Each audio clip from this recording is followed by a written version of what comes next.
So although this is a completely valid program, we have a very horrible problem with it. And that is we have an example of massive amounts of code duplication. And the code duplication in this case is this while loop, and in cases other than the first while loop, this has interdecimal equals false. So we need a way to make this code a lot cleaner and easier to maintain.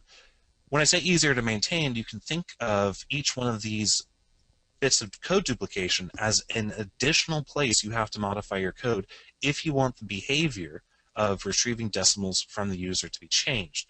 For example, if I wanted to prevent the user from entering a negative decimal or a decimal that equals 0, I would have to put that validation in 3 places.